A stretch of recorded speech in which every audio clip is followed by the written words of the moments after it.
হ্যার পরে ওই যে আমার এখন যে বর্তমান বাবা শ্বশুর হ্যাঁ আর কি যে বাবা সেই শ্বশুর, খুব ইন্টারেস্টিং। হ্যাঁ, পরে এসে রিক্সায় উঠলাম, উঠে পর অনেক অফিসের সামনে নিয়ে গেছে, কয় তুমি চেনো অফিস? আমি কই না আমি তো চিনি না, খালি জানি যে অফিসে চাকরি করে আমার মামা। উনি নিয়ে বিভিন্ন অফিসের সামনে গেছে? হ্যাঁ হ্যাঁ, কোনো গাড়ি চালায় নাই, খেপ মারে নাই, খালি আমারই নিয়ে ঘুরছে। খুব ভালো মানুষ। আমি ওর কাছে দেখলেই যে আমার কার কাছে যাবে, কোথায় যাবে, মাশাআল্লাহ। কি করে। হ্যাঁ, বড় ছেলে আর কি কইতাছে, কয় ওর কেউ নাই, ওরে আমি বিয়া করবো। হ্যাঁ, বন্ধু বান্ধবের কাছে আর কি বলছে, আর হ্যাঁ বন্ধু বান্ধব বলতেছে কি তুই ওরে বিয়া করবি কেমনি, ওর বাপ মা নাই, কিছু নাই, শ্বশুর পাবি না, শাশুড়ি পাবি না, কিছু পাবি না। কয় না, শ্বশুর শাশুড়ি দিয়ে কি করবো, জারি না থাকবো। হ্যাঁ বলেন এখন আর কি, হ্যাঁ সে আমার শ্বশুর কাছে হারা বলছে, হ্যাঁ বন্ধুরা। নাম কি আপনার? শাপলা। শাপলা, এটাই বাবা মায়ের দেয়া নাম? হ্যাঁ এটাই নাম। ওকে শাপলা, আপনার বয়স আপনি এখানে দিয়েছেন 27 বছর এবং আপনি হারিয়ে গেছেন আনুমানিক কত বছর বয়সে মনে আছে? 7 বছর, দাঁত পড়ছে ওই সময়টাতে। তার মানে 20 বছর আগের গল্প আমরা বলতে পারি, তাই না? 20 বছর আগে আপনি হয়তো বাড়ি থেকে হারিয়ে গেছেন। কি হয়েছে গল্পটা একটু বলেন তো। বাড়িতে না, মানে ঢাকায় এসে হারাইছি। ওই তো যাই হোক আর কি, মানে আপনার পরিবার থেকে হারিয়েছেন। আমার মামা, ছোট মামা আপন, সে ঢাকায় থাকতো, চাকরি করতো। আমার বোনও, মেজো বোনও আর কি এক বাসায় কাজ করতো, আমার মামাই আর কি দিছে পরিচিত বাসায়। তাই হেরা ওই যে বেড়াইতে যাইতো দেশে, তাই তখন আর কি আবার ঢাকা আসবে, তখন আমরা আমাদের বাসাতে আমার নানার বাসায় গেছি। নানার বাসাতে হেরা ওখান থেকে আর কি রওনা দিব ঢাকা আবার বেড়াইতে। তাই আমি আবার কান্নাকাটি করতেছি অনেক যে আমি ঢাকা দেখবো। মানে ঢাকা ঢাকা করে সবাই, ঢাকাতে আসে, না জানি ঢাকা কেমন। হ্যাঁ, আমি বলছি যে আমি ঢাকা দেখবো। তাই আমার বোনও নিতে চায় না, মামাও নিতে চায় না, কয় না তোরে নিয়ে গেলে আবার দিয়া যাবো কে, আমরা তার খাড়াখাড়ি আসবো না। তা আমার আম্মাও দিতে চায় নাই। তারপরে আমি অনেক কান্নাকাটি করছি, ঢাকা যাবই। তারপরে এসে আমারে নিয়ে গেছে। আচ্ছা, নিয়ে আসার পরে আমার বোনের, আমার রংপুর থেকে নিয়ে আসছে আপনাকে? রংপুরে ছিল না বাড়ি?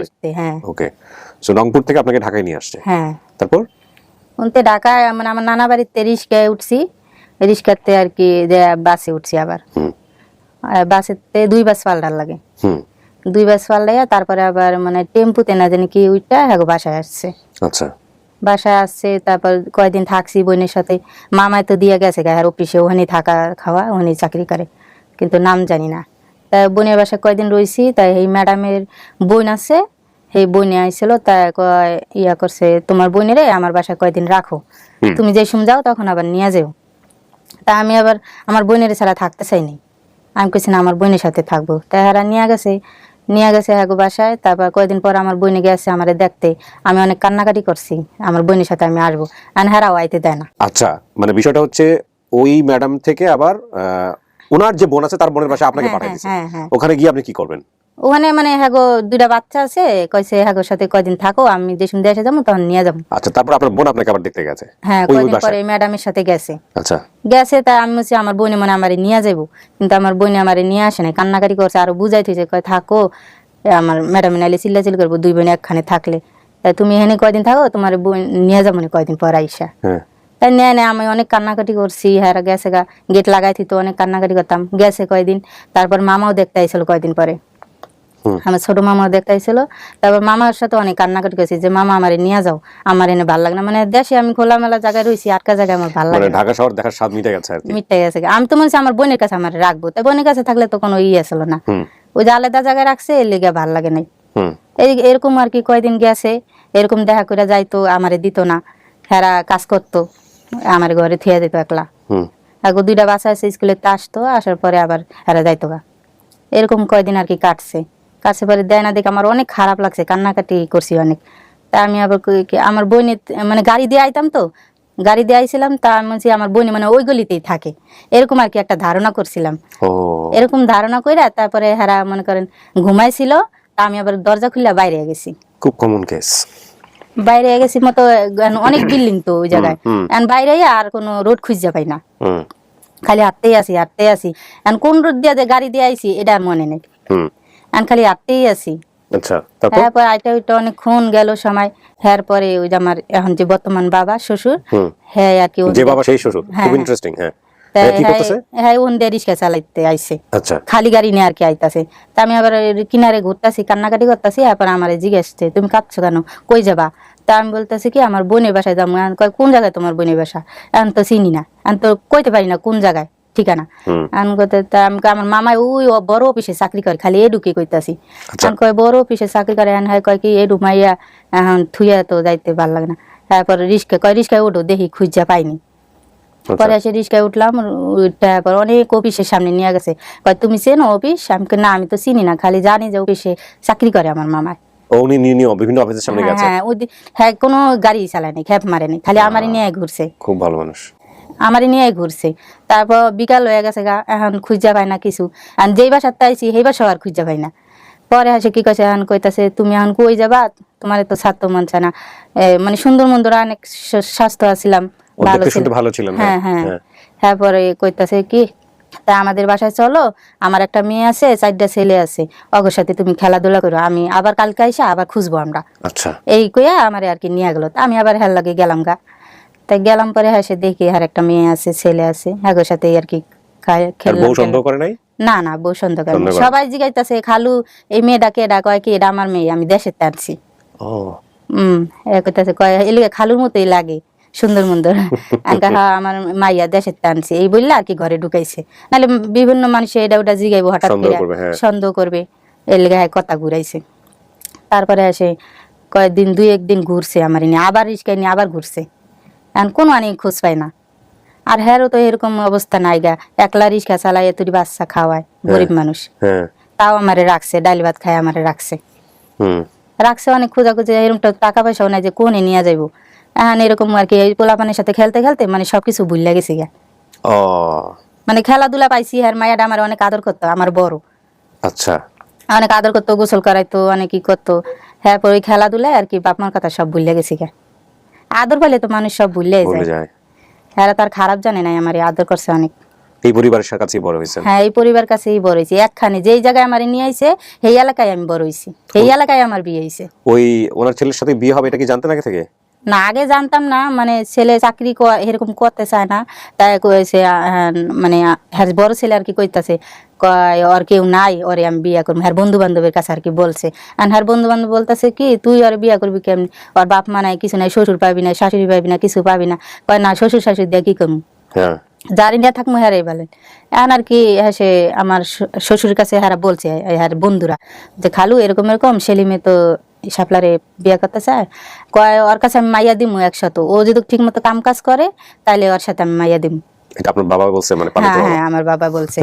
আমার বাবা আবার অন্যখানে দিতে চায় না, কয় আমি ওরে পাইছি টাইছি, কেউ এসে মারবো ধরবো, এটা আমার সহ্য হইব না। মানে ভালো হইতে পারে, খারাপও হইতে পারে, এখনকার পোলাপানের কথা তো কম যায় না। এর লেগে কইছে আমার ঘরে রাখুম, আমি শাসন করে রাখতে পারবো, 2 কথা বলতে পারবো। এর লেগে আর কি হ্যাঁ ঘরেই রাখছে। আচ্ছা আচ্ছা, আমি কোনো ওই নেই, বেজার টাজার ওই নেই। আপনি বিয়ে শাদী করছেন, আপনার জামাই এখন কি করে, হাজবেন্ড কি করে? তখন হ্যাঁ স্কুলে চাকরি করতো, ভ্যান চালাইতো আর কি বাচ্চাগো। আচ্ছা। আমার শ্বশুরও করতো, দুজনে এক কাজ করতো। এর ফাঁকে ফাঁকে হ্যাঁ আবার ড্রাইভারি শিখছে। আচ্ছা, ড্রাইভারি শিখছে, তখন আমার বিয়ে যাইছুম, তখন হ্যাঁ নতুন চাকরি লইছে। আল্লাহ দিলে ভালোই বেতনে চাকরি করে। মাশাআল্লাহ। এখন আপনার ছেলে মেয়ে কয়জন? 2 জন, এক ছেলে এক মেয়ে। এক ছেলে এক মেয়ে। আমার অনুষ্ঠানে খোঁজ পেলেন কিভাবে? অনুষ্ঠানে খোঁজ যে আমার দেওরে আর কি বলছে। আমরা আবার এই যে টিভিতে দেখি, আঙ্গ নেট আছে ঘরে, আমরা নেটে দেখি। আচ্ছা আচ্ছা, এইভাবে আর কি। নিজে বাপ মায়ের কথা তো মনে পড়ে না, তাহলে ফিরে কি করবেন? মানে আমি তো কই কি না, আর খোঁজ করি কি করবো, হেরাই তো আমার বাপ মা, হেরাই আমার সবকিছু, মানে হেরাই তো যেভাবে আমার লালন পালন করছে, এখন সবকিছু তো বললেই গেছি। এখন আমার দেওরে কয় যে না আমি বাইর করবো, এই যে হেনে অনেক মাইসেরে বাইর করে দেয়, ল বাইর করে দিই। এখন কয় না, 2টা পোলা বানিয়েছে, নানা নানা করে, নানি নানি করে, আল্লাহ দিলে সবাই বাচ্চা আছে মনে হয়, তাই দেখি পাইনি আমরা চেষ্টা কইরা। আপনার শ্বশুর মশাইকে একটু নিয়ে আসি। হ্যালো, হ্যাঁ ওনার শ্বশুরকে একটু নিয়ে আসুন। কেমন আছেন? আলহামদুলিল্লাহ, ভালো আছি। ভালো আছেন। ওকে পাইছিলেন কেমনে? পাইছিলাম আমি সময় রিক্সা চালাই আর কি। আচ্ছা। একদিন করতে করতে হঠাৎ বিকালে রিক্সা চালাই আর কি। হ্যাঁ, আমি মগবাজারের দিকে, চৌরাস্তার দিকে গেলাম খালি রিক্সা নিয়ে। হ্যাঁ, তখন দেখি ও মানে একটা ছোট একটা ব্যাগ ছিল হাতে, ওইটা নিয়ে দাঁড়ায় আছে। ব্যাগ নিয়ে? হ্যাঁ। তো কি ব্যাগ নিয়ে আসছিলেন ওই বাড়িতে? মানে আমার একটা জামা আর কি আসলো। ওকে, আচ্ছা। তখন আমি বললাম, আমি অনেক সময় দাঁড়ায় আছি, ও দাঁড়িয়ে আছে, তখন বললাম তুমি কই যাবে, এই কথা বলার পরে কয় আমি সামনে যাই এই করে আমার রিক্সায় উঠলো। হুম তখন ওর সামনে আমি পড়তেছি ওই স্কটনের দিকে যাই, ওই মগবাজার হলের দিকে যাই, ওই দিকে তেজগাঁ রেলগেটের দিকে যাই। তো আর কই যাবে, আর কিছু বলতে পারে না। তো অনেকক্ষণ আমি বাচ্চা মানে সন্ধ্যা হয়ে হয়ে আসতেছে আর কি। তখন আমি কি করবো চিন্তা করতে পারতেছি না। এত রাত্রে একটু মাইয়া কোথায় যাবে, কোথায় থাকবো, নিজের বাসায় নিয়ে গেছেন? নিজের বাসায় লয়ে গেছি। নিয়ে অনেকে জিজ্ঞেস করলো, বললাম যে আমার বোনের মেয়ে, কি বলবো তাড়াহুড়ো করে। আর হ্যাঁ। তখন তো চাচা যাই হোক, এখন কথা হচ্ছে যে নিজের কাছে রাখছেন, নিজের কাছেই বড় হয়েছে, নিজের পোলার লগে বিয়া দিয়ে দিচ্ছেন। হ্যাঁ, আলহামদুলিল্লাহ আলহামদুলিল্লাহ। আমি অলোকের থেকে দেখলেই যে আমার হারে আবার কার কাছে যাবে, কোথায় যাবে, মাশাআল্লাহ। কে কি করে। তো এখন যদি বাপ মা খুঁজে পাই, পাইলে যদি ও যায় তো যাইবো, যাইবো কোথায়। আপনার তো ছেলে মেয়ে আছে, অনেক ছেলে মেয়ে, তারপর ওর প্রতি এত মায়া কেন? সবাই, শুধু আমার না, আমার পুরো ফ্যামিলির, আমার পুরো ফ্যামিলির সবাই ওরে পছন্দ করে অনেক না? সবাই ভালোবাসে। আমার ছেলে মেয়ে দেখে মারি, বকাঝকা করি, কিন্তু ওরে কখনো বকাঝকা দেন না? কি হল না।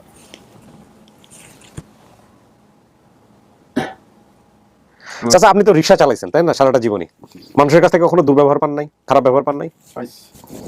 আমরা যে হুটহাট করলে রাগ করলে অনেক সময় রিক্সাওয়ালার গায়ে হাত তুলে ফেলি, আপনার সাথে এরকম ঘটনা ঘটে নাই? আজকে এই কথাটা কেন বললাম, আমাদের প্রত্যেকের জীবনে এরকম ঘটনা আছে, প্রত্যেকের জীবনে রিক্সা চললে রিক্সাওয়ালার গায়ে হাত তুলে নিয়ে এরকম লোক পাওয়া ঢাকা শহরে খুব মুশকিল আছে। যখন কোনো খারাপ আচরণ করে ফেলবে আপনার সঙ্গে, অনেক সময় অনেক রিক্সাওয়ালারা করে 5 টাকার জন্য অনেক খারাপ আচরণ করে, বেশি চেয়ে ফেলে, উল্টাপাল্টা কথাবার্তা বলে, সহ্য করা যায় না। এবং ওই সময় তো যখন আপনার রাগ দেখানোর স্বাধীনতা, সবাইকে তো আমরা রাগ দেখানোর স্বাধীনতা পাই না, এদের মতো মানুষ যারা আছে তাদেরকে আমরা রাগ দেখানোর স্বাধীনতা পাই, কারণ এদের করার মতো কিছু নাই। হ্যাঁ, তো এই রাগ দেখানোর স্বাধীনতা যখন আপনার ভিতরে চড়াও করে উঠবে এবং আপনি আপনার সবচাইতে কুৎসিত চেহারাটা বের করার জন্য রেডি হয়ে যাবেন, তখন এই স্টোরিটা একটু মনে রাখেন যে এই মানুষের দ্বারাও ভালো কাজ সম্ভব, চমৎকার একটা কাজ সম্ভব। দেখবেন যে নিজের মধ্যে অনেক সময় রাগটা দমন করা সম্ভব হয়ে যায়। হ্যাঁ, আমরা অনেক সময় পারি না, বাট রাগ যখন খুব এক্সট্রিমে চলে যায় তখন মনে করবেন যে আল্লাহ তাকে পৃথিবীতে নিয়ে এসছে এবং তার দ্বারা নিশ্চয়ই পৃথিবীতে অনেক ভালো কাজ হয়েছে। দেখবেন যে রাগটা অনেক নিয়ন্ত্রণে চলে আসবে। তো চাচা আপনি তো যে কাজ করছেন এবং ওকে যে ভালোবাসেন সেটা তো আসলে আমরা দেখতেই পাচ্ছি। এখন আমাদের কাজ হচ্ছে পরিবার খুঁজে বের করা, কিন্তু পরিবার খুঁজে বের করলে যে চলে যাবে বিষয়টা এরকম না। ওর সংসার হয়েছে, আপনি তাকে সুন্দর একটা পরিবেশ দিচ্ছেন, বাচ্চা কাচ্চাও তো হয়ে গেছে বোধহয় না? জায়গা আলহামদুলিল্লাহ, এক ছেলে এক মেয়ে। তো এখন আপনার অনুমতি থাকলে আমরা ওর পরিবারটা খুঁজি, দেখিও কোথা থেকে আসছে। হ্যাঁ, এই হচ্ছে বিষয়, সেই জন্যই আসছেন। হ্যাঁ, আল্লাহ ভরসা, দেখা যাক ওর কতটুকু মনে আছে আর এইটুকু মনে থাকার ভিত্তিতে আমরা কতটুকু করতে পারি। আপনার নাম ছিল শাপলা, আপনার বাবার নাম কি ছিল? সোলেমান। সোলেমান। আপনার মায়ের নাম আপনার মনে নাই? না। আচ্ছা, ভাই বোন যে কজন ছিল একটু বলেন তো নামগুলা। ভাই বোনের মধ্যে খালি ওই বোনের নামে মনে আছে, যে ঢাকায় থাকে। কয় ভাই বোন আপনারা? আমরা 4 বোন 2 ভাই। 4 বোন 2 ভাই। 2 মামার নাম মনে আছে আপনার? আর ওই বোনটার নাম কি ছিল? রেহানা। রেহানা। দ্বিতীয় মামার নাম স্বাধীন। মানে 2 মামার নাম স্বাধীন আর মজিবর। ছোট মামার নাম স্বাধীন, 3 মামা আমার। আচ্ছা, 3 মামা আপন। আচ্ছা, স্বাধীন আর মজিবর। হ্যাঁ। ফার্মেসি দোকান আছে কার? মামার, ওই মজিবরের। মজিবরের ফার্মেসি দোকান কি রংপুরে নাকি? ওই রংপুর, ওই বাজারে। রংপুর কোন বাজার? ওই নাম তো জানি না, ওই রংপুরে ওই জায়গায় বাজার আছে, গ্রামের ভেতর বড় বাজার। এই ফার্মেসির নাম কি মনে আছে? না, এত কিছু এরই মনে নেই। ফার্মেসির নাম মনে নাই। আপনার বাবা কি করতো? আমার বাবা ওই যে খেতে ওই যে পাম ঠিক করে না, হেডির মিস্ত্রি। ওই যে পানি দেয় পাম, স্যালো মেশিং এর মিস্ত্রি। হ্যাঁ হ্যাঁ। গ্রামের কিছু মনে আছে চেহারা, বাড়ি ঘরের চেহারা কিছু মনে আছে? বাড়ি ঘর দেখতে কেমন ছিল? আশেপাশে না, আমাদের ঘর ছিল মাটির ঘর ছিল। আচ্ছা, রংপুরে? হ্যাঁ। রংপুরে মাটির ঘর তৈরি, মাটির ঘরে থাকে কোন এলাকায়? আচ্ছা, তারপরে? মাটির ঘর ছিল আমাদের। আমার নানা গো মাটির ঘর না, গো টিন সেট ঘর। আপনার বাড়ি থেকে নানার বাড়ি কত দূর ছিল? আগে আমার নানার বাড়ি পরে আগে রাস্তা থেকে? হ্যাঁ, ওই বাসের 30টা আইসলে আমার নানার বাড়ি আগে পরে। আচ্ছা, তারপরে বাজার পরে ওই রোড দিয়ে আর কি আমগো গ্রামের ভেতর ঢোকে। বাজারটা পরে তারপরে ওই রোড দিয়ে গ্রামের ভিতর যেতে হয়? হ্যাঁ। ওকে। ওই গ্রামের ভেতরে আবার একটা নদী আছে। নদীর নাম মনে আছে? না, নদীর নাম মনে নেই, গ্রামের ভেতরেই নদী আছে আমগো বাড়ির। আচ্ছা, কিনারে। গ্রামের নামটা মনে পড়ে? একটু চেষ্টা করে দেখছেন কখনো? চেষ্টা করতেছি, মনে পড়ে না তো। মনে পড়ে না? অনেক জিজ্ঞাসা করতেছে। রংপুরের গ্রুপগুলোতে শেয়ার করেন সবাই, গণহারে রংপুরের যত গ্রুপ পাবেন সবগুলা গ্রুপে শেয়ার করেন, এটা খুব গুরুত্বপূর্ণ। এখানে আসলে শুধুমাত্র রংপুরটা আসছে, আর বাকি কিছুই ওনার মনে নেই। আশেপাশের কোনো এলাকা বা কোনো কিছু মনে পড়ে না? না। আমগো বাসার রোডে আসতেই আমাদের স্কুল পড়ে একটা, আচ্ছা, ওই স্কুলে সবাই পড়াশোনা করে। স্কুলটার নাম মনে আছে? না, ওই স্কুলে আমরাও পড়ছি ছোটকালে, আচ্ছা। আমার বোনেরা পড়ছে, আমরা পড়ছি। আচ্ছা, তারপর আমগো বাসা। আপনার এই ভিডিওটা যেদিন প্রকাশ পাবে সেদিনও যদি আপনার কিছু মনে আসে নতুন করে, আপনি সঙ্গে সঙ্গে আমাদের অফিসে জানাবেন। আমরা দরকার হলে ভিডিওর নিচে কমেন্ট সেকশনে দিয়ে দিব ওটা। আমার কেন জানি মনে পড়তেছে, আপনি একটু চিন্তা করলে আপনার অনেক কিছু মনে পড়বে। একটু চিন্তা করে দেখেন বাড়িতে গিয়ে আছে। হ্যাঁ, মানে এমনি ঠিকানা আমি কেন মনে পড়ে না, এমনি আর কি, এমনি সবকিছু মনে আছে। আমার ওই নানা বাড়ি যে গেট দিয়ে ঢুকতেই একটা বড় জাম গাছ আছে। হ্যাঁ, এগুলো মনে, এগুলো তো যদি ফ্যামিলি পাওয়া যায় তাহলে। শরীরে কোনো চিহ্ন আছে যেটা মা না, জানার? না, না। আচ্ছা, তো মায়ের চেহারা মনে আছে, বাবার চেহারা মনে আছে? মানে বাবা শ্যামলা, মা সুন্দর, হ্যাঁ। ফর্সা, আমার মামারাও ফর্সা। প্রিয় দর্শক এবং শ্রোতা, চলেন আমরা সবাই মিলে চেষ্টা করি একটা ভালো সংবাদ নিয়ে যেন ফিরে আসতে পারি। আমি তাহলে শেষ করি, আপনি তো সব বলতে পারছেন। হ্যাঁ, আমাকে ওই বাজারের মধ্যে আমার দুই মামারই ডাক্তারের দোকান, ফার্নিচারের দোকান। ফার্নিচার না ফার্মেসি? ফার্মেসি, ডাক্তারে, হ্যাঁ, ফার্মেসির দোকান আছে। হ্যাঁ, দুইজনেরই, তিনজন মামা না, বড় মামার আর মেজো মামার। এই দুই মামার হচ্ছে হলো ফার্মেসির দোকান আছে। হ্যাঁ, আর স্বাস্থ্য মামা আছে বড়, হ্যাঁ নাম মনে নাই, হ্যাঁ হইছে মুদির দোকান ওই বাজারে। তার মানে এই বাজারটা পাওয়া গেলেই হয়ে যেত। হ্যাঁ, ওই বাজারেই সব আর কি, এই বাজার- মামারা। বাজারটা পাওয়া গেলেই হয়ে যেত। দেখেন রংপুরে এই বাজার নামে কোনো গ্রুপ আছে কিনা, বা রংপুরের কতগুলো বাজার আছে। খুব কঠিন আসলে, তবে চেষ্টা করলে অসাধ্য সাধন করা সম্ভব। আমরা 1 বছর পরেও কিন্তু রেজাল্ট পেয়েছি, ভিডিও প্রকাশের 1 বছর পরে রেজাল্ট পেয়েছি। আমাদের এই আমির হোসেন বাবু ছেলেটা কাজ করেছে। তো প্রিয় দর্শক এবং শ্রোতা, একটা ভালো সংবাদ নিয়ে যেন ফিরে আসতে পারি এই প্রত্যাশায় শেষ করছি আজকের মতো। আসসালামু আলাইকুম।